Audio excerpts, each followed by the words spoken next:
Assalamualaikum warahmatullahi wabarakatuh. Selamat pagi semuanya. Uh, Hari ini saya akan mempresentasikan materi tentang perbaikan kinerja. Materi bab 7. Terus untuk daftar pembahasannya ada ini. Yang pertama, pengertian perbaikan kinerja. Yang kedua, tingkatan kinerja. Yang ketiga, rencana perbaikan kinerja. Yang keempat, kebutuhan program. Yang kelima, kesenjangan kinerja. Yang keenam, proses perbaikan kinerja. Yang ketujuh, performance driven organization. Yang terakhir, memaksimalkan kinerja. Masuk ke pembahasan pertama tentang pengertian perbaikan kinerja. Jadi dalam suatu organisasi yang ingin berkembang selalu melakukan perbaikan kinerja, baik karena telah terjadi kesenjangan kinerja maupun telah mempunyai reputasi yang baik. Jadi tetap harus diperbaiki mau itu sudah baik ataupun kurang. Jadi seorang pemimpin yang cerdas dan memiliki kemampuan melakukan hubungan antar manusia akan menjadi kunci utama untuk melakukan perbaikan kinerja. Kinerja individu, tim, atau organisasi dapat mencapai tujuan seperti yang diharapkan, namun dapat pula tidak mencapai harapan. Perbaikan terhadap kinerja ini harus dilakukan karena prestasi kerja yang dicapai tidak seperti yang diharapkan. Dengan melakukan perbaikan kinerja, diharapkan tujuan organisasi di masa depan dapat dicapai dengan lebih baik lagi. Lalu, dalam tingkatan kinerja, masalah kinerja sumber daya manusia dapat terjadi pada beberapa tingkatan, yaitu pada individu, tim, dan organisasi. Pada tingkat individu itu, pekerja tidak mampu menyelesaikan tugas yang diberikan dengan baik atau pada waktu yang ditentukan. Ini masalah-masalah yang biasa terjadi pada tingkat individu. Lalu, yang biasa terjadi pada tingkat tim itu, tim tidak mampu menyelesaikan tugas yang dibebankan pada waktunya, tidak terselesaikannya tugas tim, antara lain dapat terjadi apabila interaksi antar pribadi dalam tim tidak mendukung proses kinerja tim untuk mencapai tujuan. Lalu ada yang terakhir pada tingkat organisasi. Tujuan organisasi tidak dapat dicapai, misalnya keinginan mendapatkan keuntungan dalam jumlah tertentu tidak dapat dipenuhi. Jadi target-targetnya juga kurang terpenuhi. Demikian pula apabila organisasi tidak mampu memberikan pelayanan yang diminta pelanggan. Lalu masuk ke rencana perbaikan kinerja. Rencana perbaikan kinerja untuk dapat memberikan hasil seperti diharapkan harus memenuhi kriteria sifat sebagai berikut. Menurut Kirkpatrick, ada 4. Yang pertama praktis, yang kedua orientasi pada waktu, yang ketiga spesifik, yang keempat melibatkan komitmen. Apa sih yang dimaksud dengan praktis ini? Menurut Kirkpatrick, praktis ini spesifikasi rencana harus berhubungan dengan kinerja yang harus diperbaiki, memperbaiki kinerja dengan cara membaca buku teori atau mengikuti kursus psikologi industri sangat tidak praktis dan memerlukan waktu yang terlalu lama. Lalu yang kedua ada orientasi pada waktu. Waktu batas akhir penyelesaian pekerjaan harus ditentukan secara realistik dan dipertimbangkan bersama. Tidak ada pekerjaan tanpa batasan waktu. Lalu yang ketiga spesifik. Spesifik ini maksudnya harus jelas menguraikan apa yang akan dikerjakan. Apabila bidang yang diperbaiki adalah kualitas komunikasi dengan pekerja, maka harus secara spesifik referensi yang harus diperbaiki. Jadi benar-benar harus detail dan jelas ya. Lalu melibatkan komitmen, baik manajer maupun pekerja harus menjual rencana dan mempunyai komitmen terhadap implementasinya. Mereka harus sepakat tentang apa yang harus dilakukan. Jadi untuk rencana perbaikan kinerja ini harus satu framing dulu semuanya, baik manajer atau pimpinan-pimpinan lainnya. Nah, lalu di rencana perbaikan kinerja ini dirancang untuk mengubah perilaku pekerja. Untuk melakukan perubahan perilaku ini ada 5 persyaratan, masih sama ya dari Kirkpatrick juga.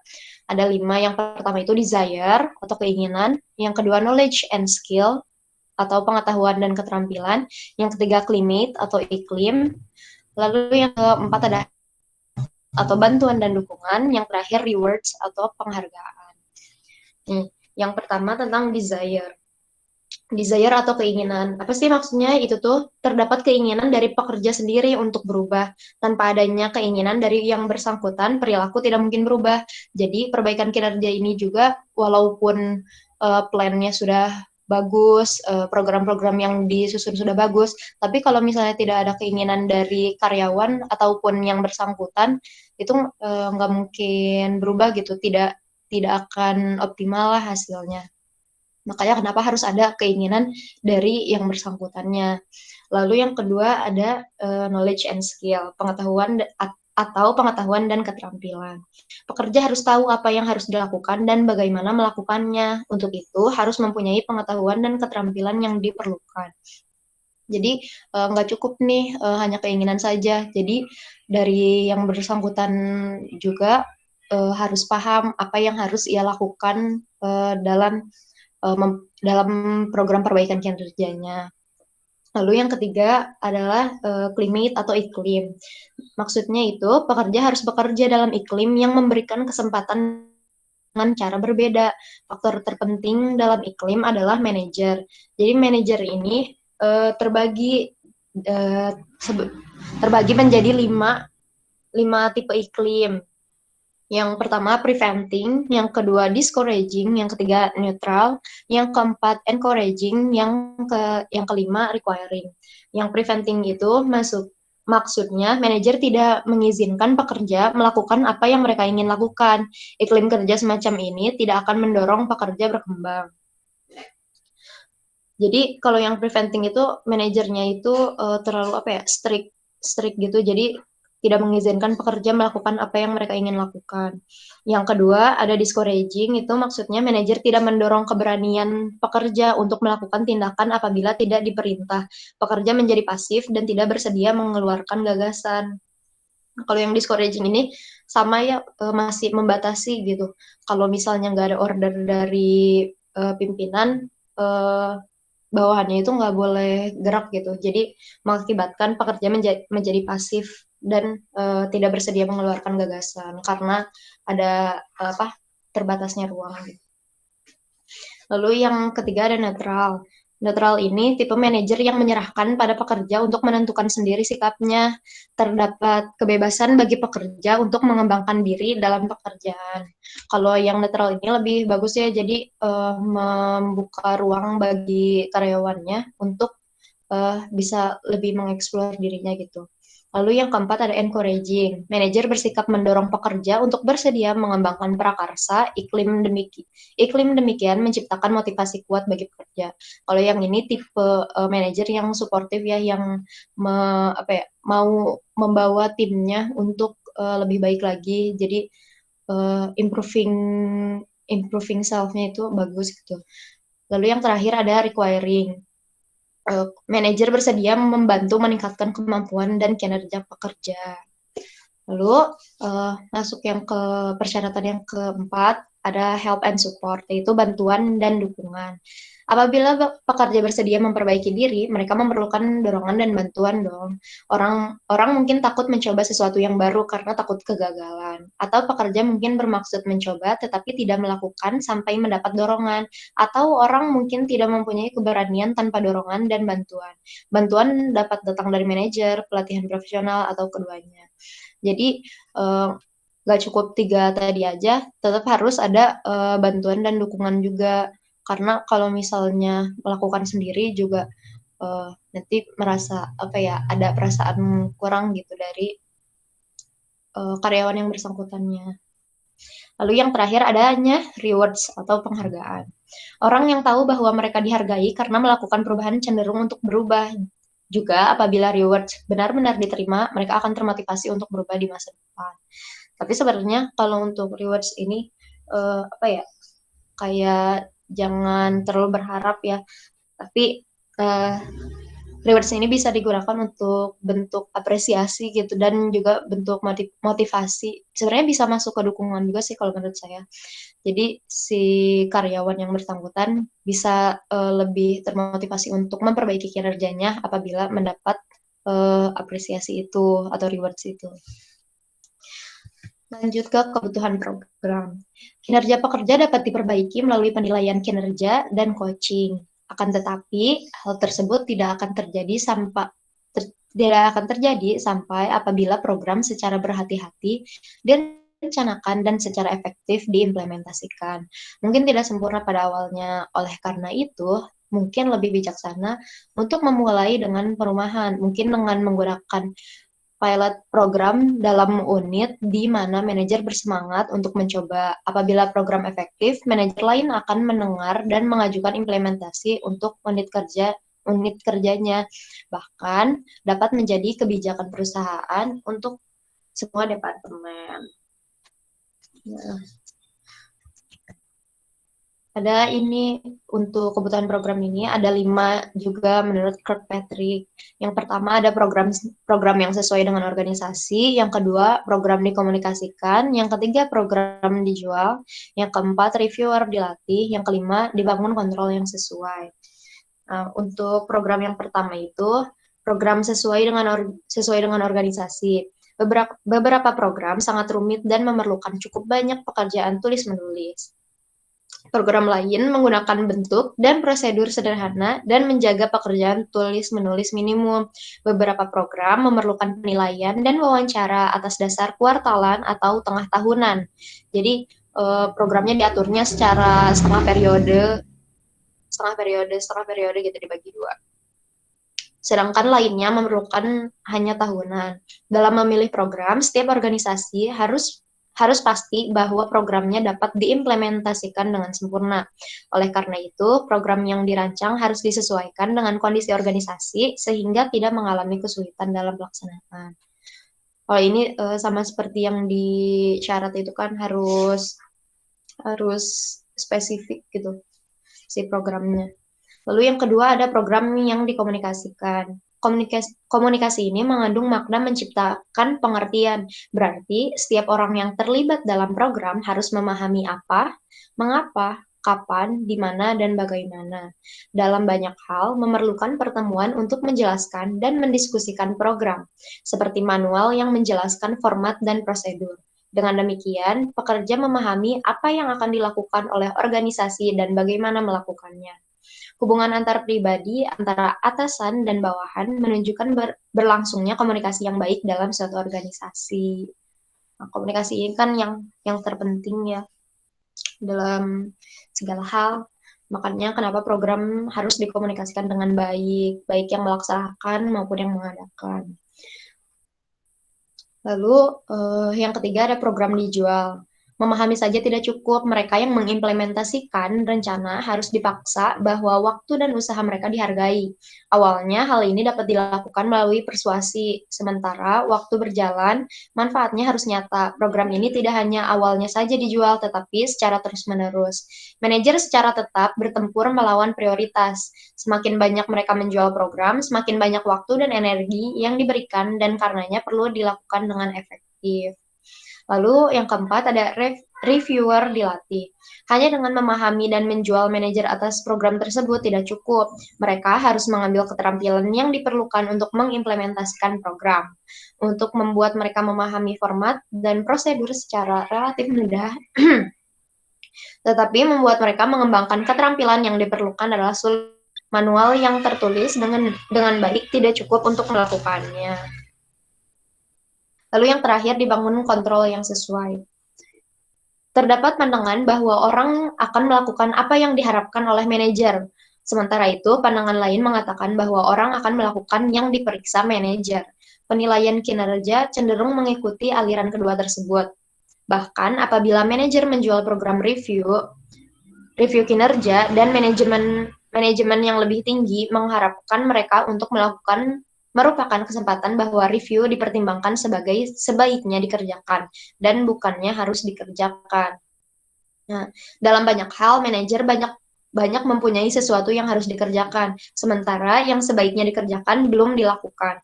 Dan apabila manajer menemukan bahwa tidak terdapat sesuatu yang serius terjadi apabila review kinerja tidak diselesaikan sesuai jadwal program, menjadi bersifat sukarela, meskipun dimulai dengan paksaan sebagai bagian dari pekerjaan.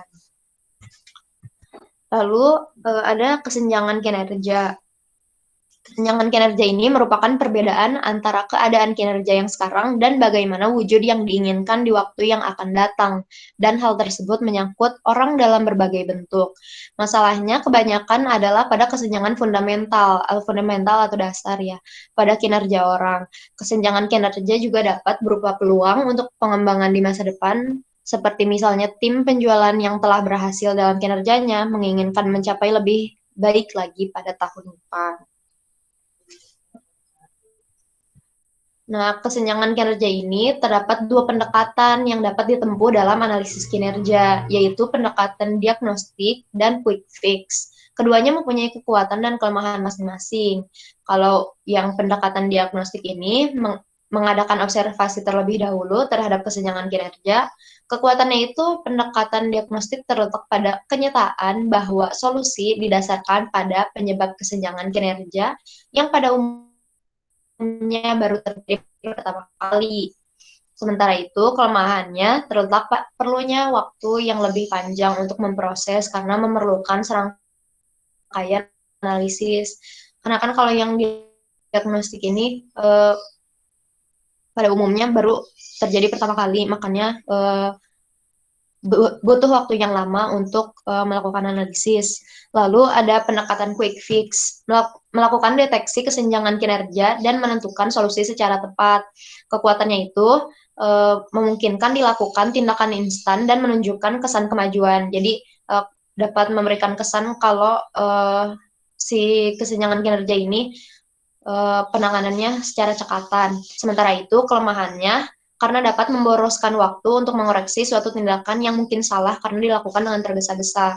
Jadi sangat mungkin terjadi kekeliruan karena penanganannya yang terlalu tergesa-gesa. Jadi kesimpulan yang diambil juga gitu. Lalu ada proses perbaikan kinerja.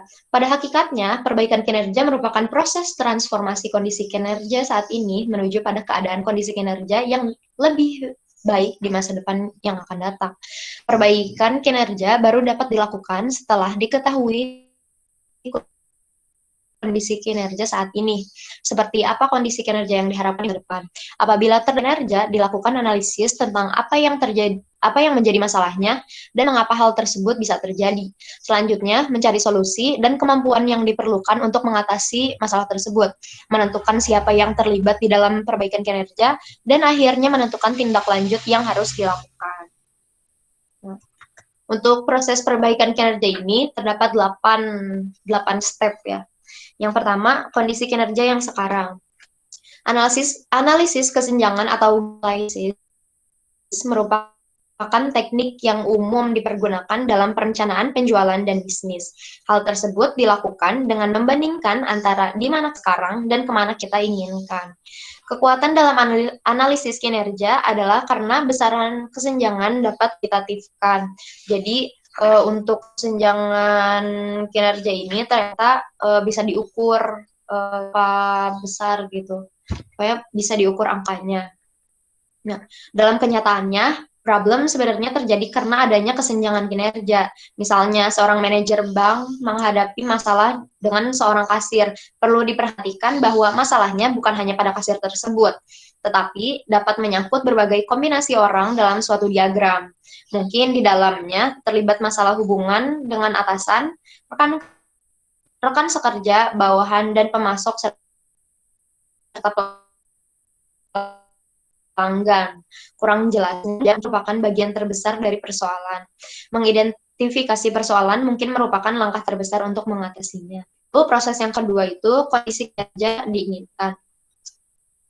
Apabila kita telah membangun gambaran tentang keadaan sekarang, sebaliknya dapatkan visi tentang keadaan yang diinginkan. Untuk itu, dibuat daftar dalam 2 kolom yang diperbandingkan antara keadaan sekarang dan keadaan yang diinginkan, serta siapa yang harus berperan. Jadi untuk biar lebih terstruktur itu dibuat 3 kolom berarti ya. Kolom pertama berisi tentang keadaan sekarang, yang kolom kedua itu keadaan yang diinginkan, dan kolom ketiga itu siapa yang harus berperannya. Visualisasi kinerja acuan untuk menentukan tindakan yang harus dilakukan. Jadi biar lebih jelas kan. Untuk itu, perlu ditemukan orang yang mampu membantu untuk tindakannya, seperti high performance. Apabila tidak menemukan high performer di dalam organisasi, perlu dicari dari sektor lain yang sejenis.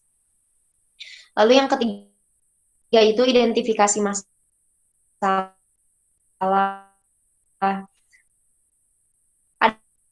Adanya menunjukkan atau harus diagnosis untuk telah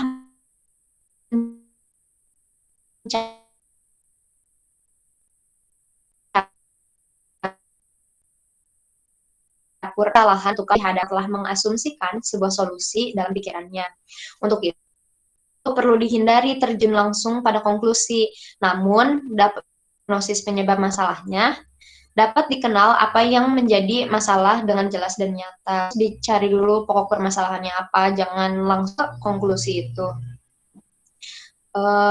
Di samping itu, perlu jelas siapa pengguna solusi tersebut dengan berpikir ke depan tentang siapa yang akan melihat hasil dari.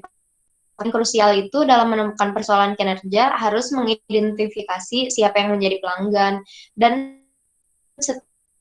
harapan yang mereka miliki. Sekali mendapat gagasan kasar tentang persoalannya, maka telah siap untuk melakukan investigasi persoalan. Itu contohnya. Lalu yang keempat itu, mengapa terjadi kuantifikasi kesenjangan kinerja akan memberikan gagasan baik tentang apa yang menjadi paling krusial dalam kesenjangan tersebut. Oleh karena itu, peran utamanya tahap selanjutnya adalah melakukan investigasi. Apakah karena kekurangan pengetahuan, terampil, dan motivasi yang mencegah untuk beli. Untuk itu, kita perlu membangkitkan nih sebanyak mungkin solusi pertimbangan. Jadi solusinya itu nggak dicarinya satu, ada beberapa plan A, plan B, plan C gitu. Gagasan secara bebas dengan dapat dilakukan dengan cara berpikir sebaliknya dari yang diinginkan. Mencari gagasan gila, berpikir analogi samaan dalam sektor yang berbeda.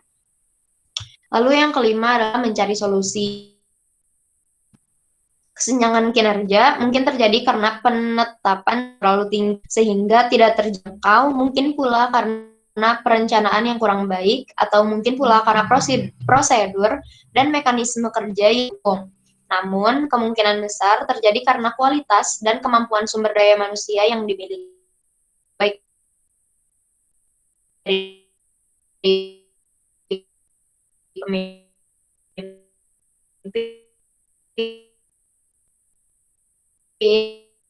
manajer atau karena diketahui alasan tim kesenjangan solusi sebalikkan dan dari mereka dan tidak mempunyai peralatan yang cukup untuk pekerjaan. Solusinya adalah membuat harapan menjadi jelas dan mendapatkan beberapa peralatan baru.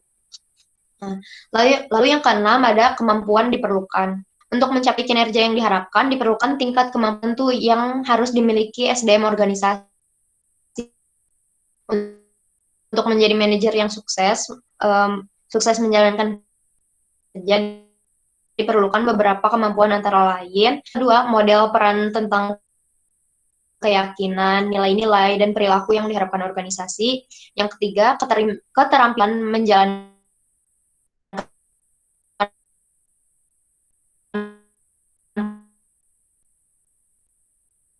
hubungan. Yang keempat, percaya diri. Yang kedua,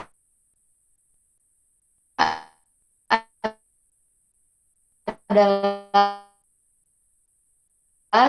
dengan orang problem apabila berbicara tentang komputer atau prosedur.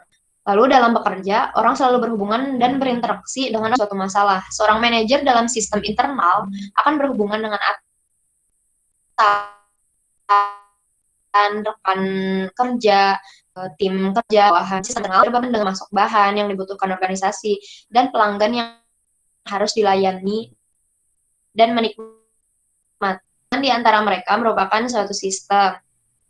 Nah, sistem hubungan tersebut dapat merupakan diagram yang menjelaskan suatu proses kinerja dan setiap interaksi dengan suatu objek seperti tentang sistem komputer. Diagram menggambarkan apa yang terjadi pada tahap awal, siapa yang terlibat, dan apa yang terjadi lebih dahulu. Kesalahan yang sering terjadi adalah mengabaikan pelanggan dalam diagram kerjasama tersebut. Biasanya sistem ini menghasilkan produk untuk konsumen. Lalu yang terakhir itu adalah tindak lanjut. Rencana tindak lanjut dilakukan dengan melihat solusi yang mungkin bukan hanya dari sisi kelayakan, namun juga dengan membandingkan antara biaya dan manfaatnya. Apabila hal tersebut dilakukan, akan mudah diimplementasikan dan memberikan hasil terbaik dengan usaha minimum.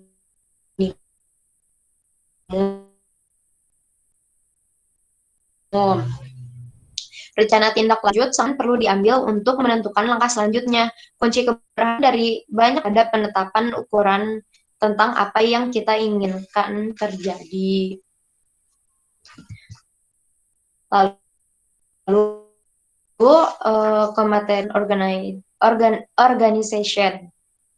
Nah, bila organisasi dapat menyatukan pendekatan manajemen kinerja, maka dapat mengubah perilaku orang. Pekerja difokuskan pada produktivitas dan efisiensi dalam menjalankan strategi organisasi dengan hasil daya lanjutan yang mendorong pendapatan, menurunkan biaya, dan memperbaiki keuntungan. Menciptakan organisasi yang didorong oleh kinerja berarti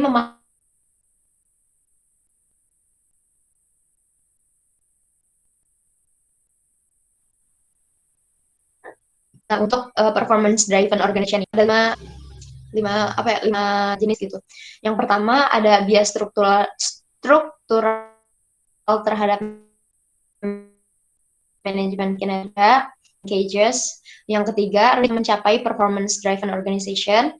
Yang keempat, membiasakan pendekatan. Yang kelima, faktor. Nah, untuk yang pertama itu, manajemen kinerja dapat dilihat dari perbedaan orientasi dan perbedaan fokus, serta perbedaan bagian dalam organisasi. Nah, pendekatan terstandar yang melakukan benchmarking manajemen kinerja terhadap organisasi tidak ditemukan. Untuk memahami manajemen kinerja, kita harus mengenal keseluruhan isi organisasi, bukan hanya bagian-bagiannya. Jadi harus bukan hanya satu bagian dari perusahaan itu. Nah, kepentingan finance, sales, human resource, dan information.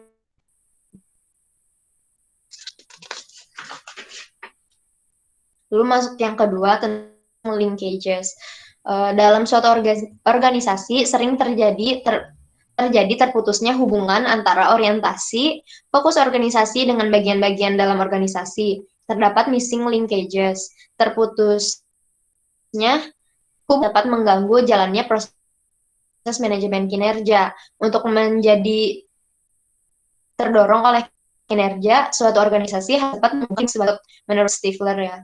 Yang pertama ada the objectives of the organization with the goals of its individual. Organisasi telah mempunyai strategic plan dan orang pada berbagai tingkat telah menyuarakan komitmen. Tetapi apa yang harus dilakukan tidak dilaksanakan atau dilakukan dengan cara yang tidak efektif. Lalu yang kedua, the budgets and resources of the organization with the objectives of the organization.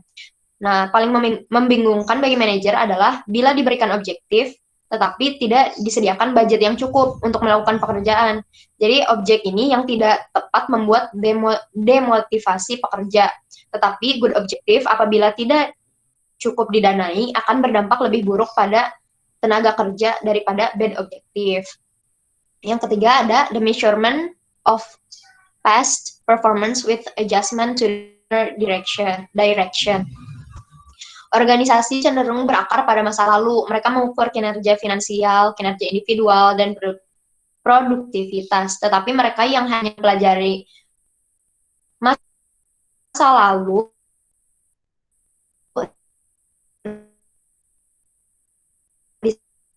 disalahkan telah membatasi potensi masa depan. Apabila berpikir tentang manajemen kinerja, perlu menyediakan konteks untuk mencapai goals dari organisasi. Nah, lalu yang keempat ada di information in finance with the information in human resources. Finance kebanyakan melihat pada angka, lalu human tentang orang dan proses administrasi orang, dan melihat kinerja sebagai gambar yang lebih kecil.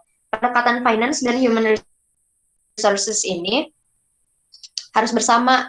Jadi finance perlu berpikir lebih banyak tentang orang, kalau human resource ini memperluas cakrawala dan berpikir bahwa mereka lakukan adalah dalam skill yang diharapkan.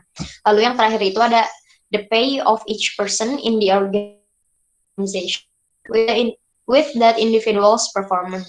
Pendekatan paling efektif dan manajemen kinerja tidak lain membayar untuk kinerja. Gagasan menghargai kinerja superior individual dengan upah yang lebih tinggi sepertinya jelas, tetapi membuatnya terjadi adalah masalah lain. Bahkan manajer yang mempunyai komitmen for performance berpikir lebih dulu terhadap tenaga penjualan, di mana insentif telah lama dipergunakan.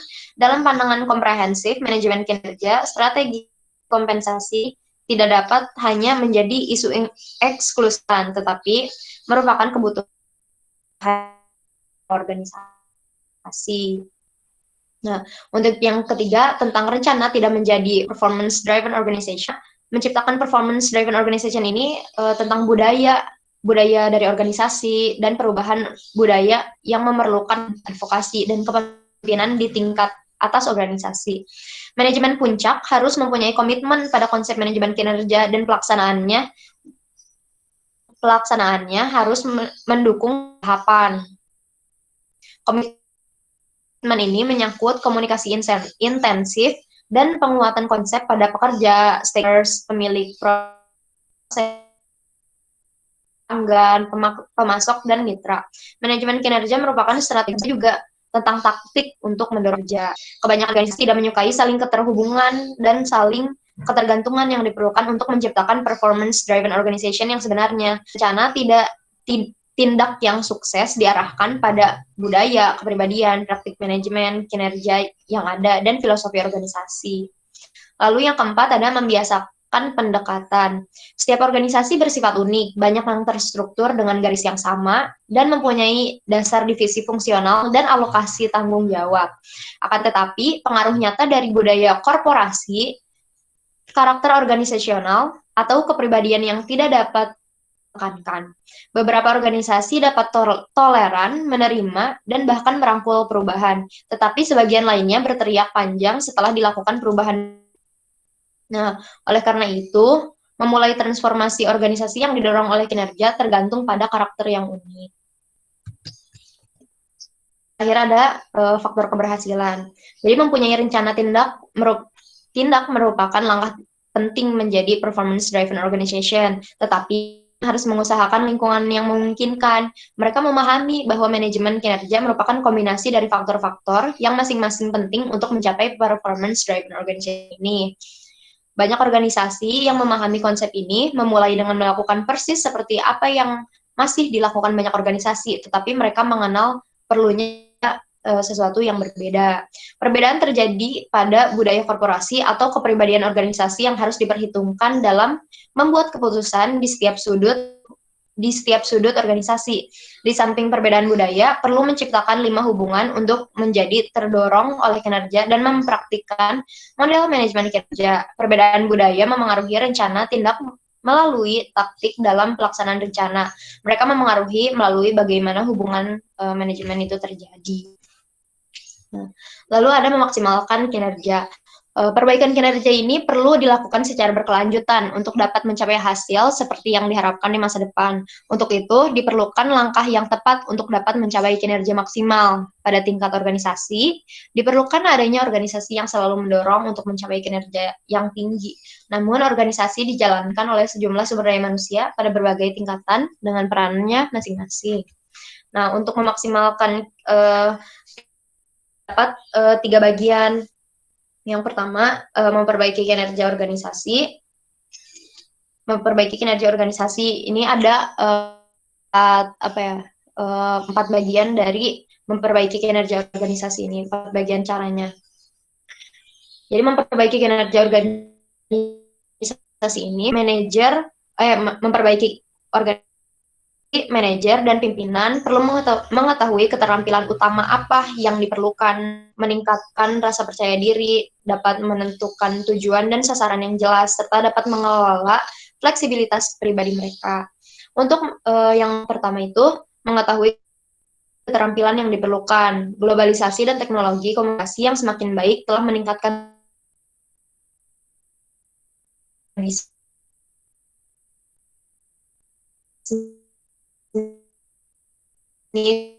dan pada gilirannya menekankan kinerja yang diperlukan dan hubungan kerja kita dengan lain. Untuk itu diperlukan tampilan tersendiri yang perlu dipelajari. Lalu yang kedua ada meningkatkan kepercayaan diri. Kinerja tingkat tinggi memerlukan kepercayaan diri tingkat tinggi, terutama dalam kondisi yang menuntut banyak persyaratan. Keyakinan dan kemampuan pada diri sendiri diharapkan dapat menemukan solusi atau atas masalah yang dihadapi dan merasa dapat mencapai hasil seperti yang diharapkan. Ketidakyakinan terhadap kemampuannya akan menurunkan kepercayaan. Nah, ada menetapkan tujuan dan sasaran. Proses menentukan tujuan dan sasaran membantu kita berpikir melalui situasi kompleks dan selalu berubah. Sebaik dari sifat reaktif seperti pemadam kebakaran dan menggunakan keterampilan menetapkan tujuan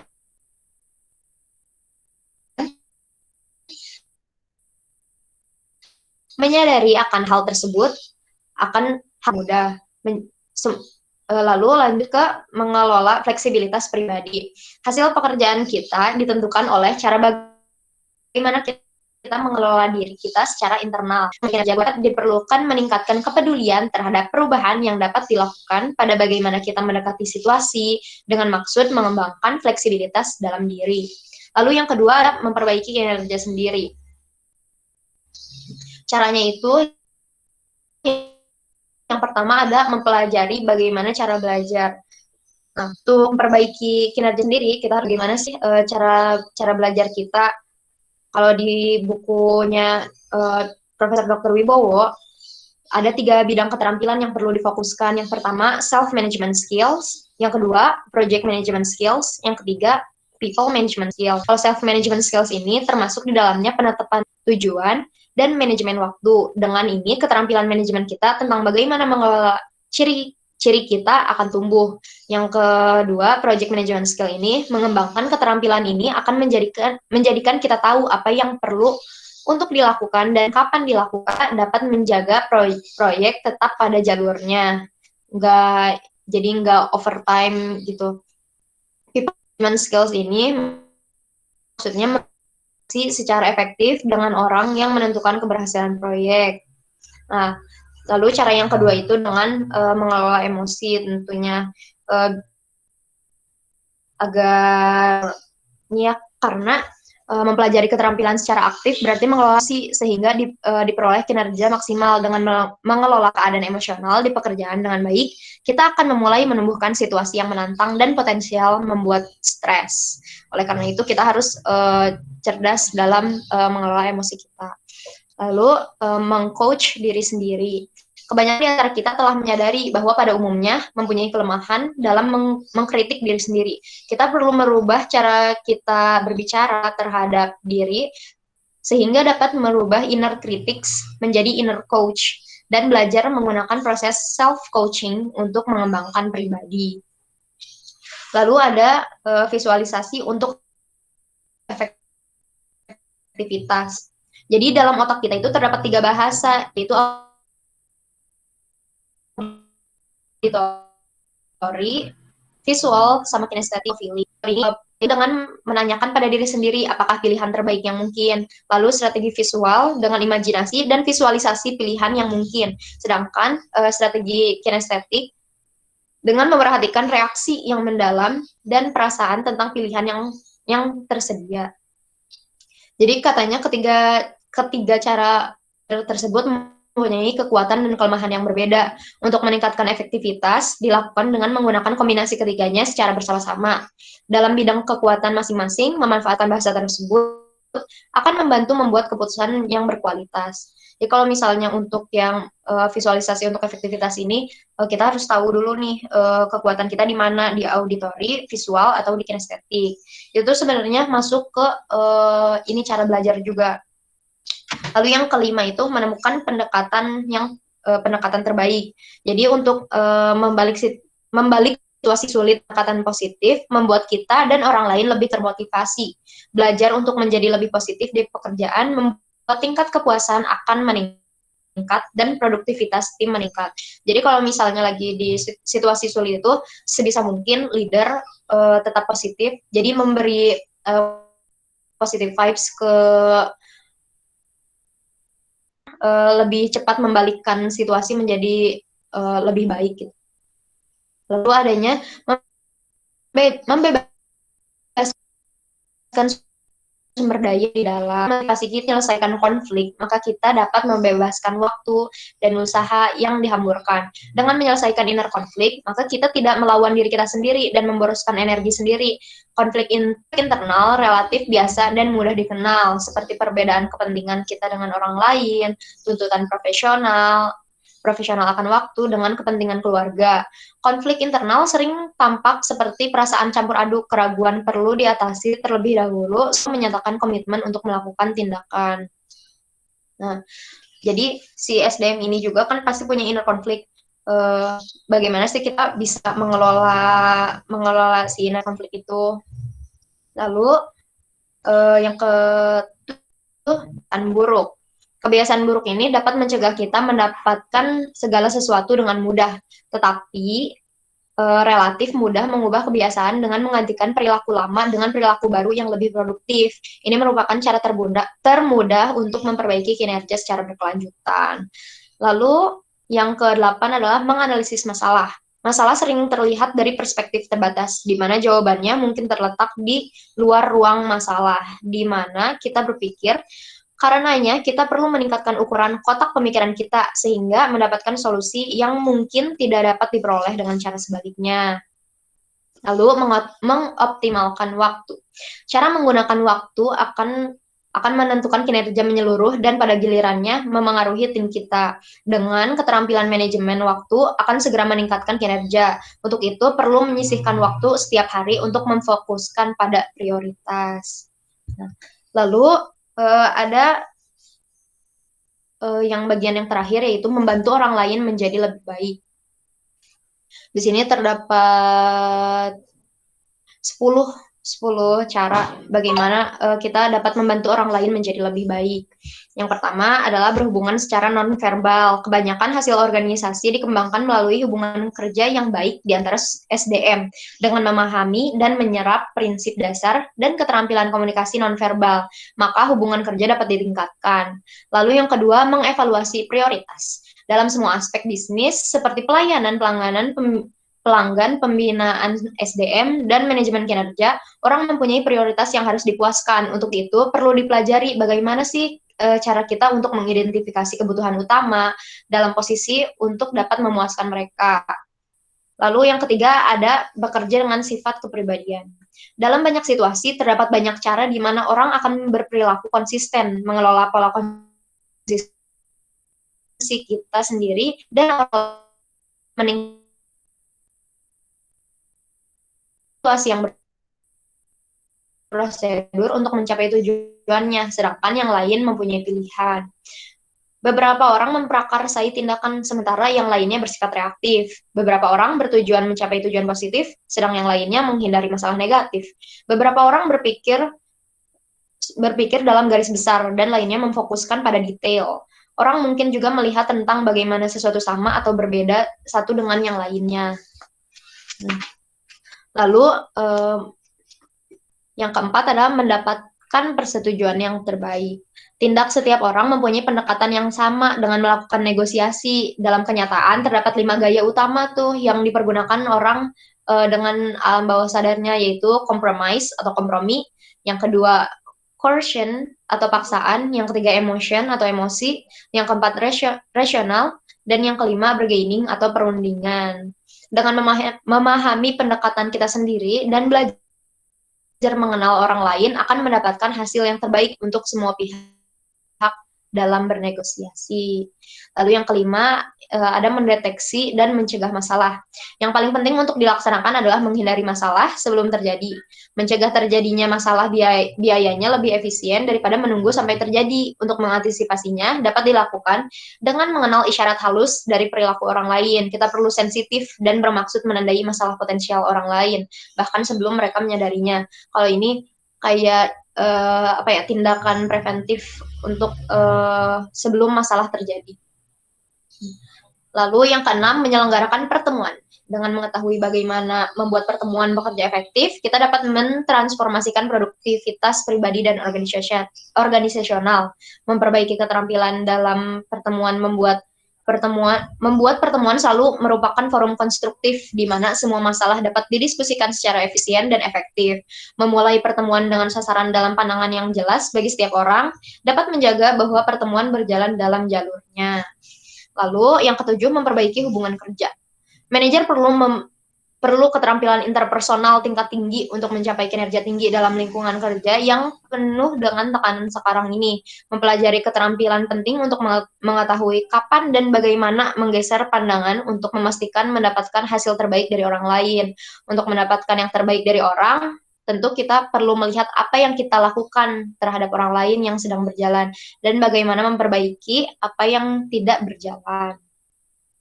Lalu yang kedelapan, mengenal isyarat. Ketika berbicara dengan seseorang, kita perlu memerhatikan gaya berpikirnya, mau itu visual, auditori, atau kinestetik, yang menentukan pada setiap waktu tertentu. Mengenal isyarat diperlukan untuk dapat mencocokkan komunikasi yang sesuai dengan gaya mereka. Berpikir adalah membuat urutan atau strategi dari citra, suara, dan perasaan. Dengan berpikir strategis, kita akan mendapatkan yang terbaik dari bawahan dan organisasi. Lalu yang kesembilan, memengaruhi melalui bahasa. Komunikasi yang efektif akan memengaruhi hasil kita.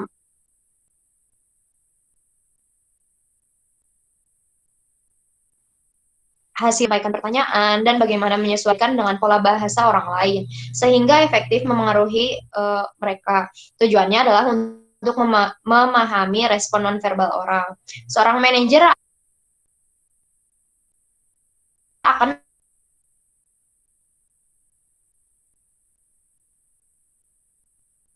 menggunakan hasil keseluruhan. Lalu yang terakhir adalah meningkatkan gagasan untuk menang. Apabila menginginkan mempunyai suatu tim unggul, maka perlu ditingkatkan berkembangnya gagasan produktif. Untuk itu, dapat dipergunakan strategi berpikir efektif dengan memisahkan peran kreativitas, realisme, dan saling mengkritik dan memfokus pada masalah tersebut pada waktu yang tepat. Untuk mendorong pemikiran kreatif, perlu dihindari mengkritik orang yang mempunyai pemikiran kreatif. Dibangun suatu situasi di mana orang jelas bahwa tujuannya adalah menjadi kreatif secara bebas tanpa merasa dihalangi, dan di mana semua gagasan itu diterima.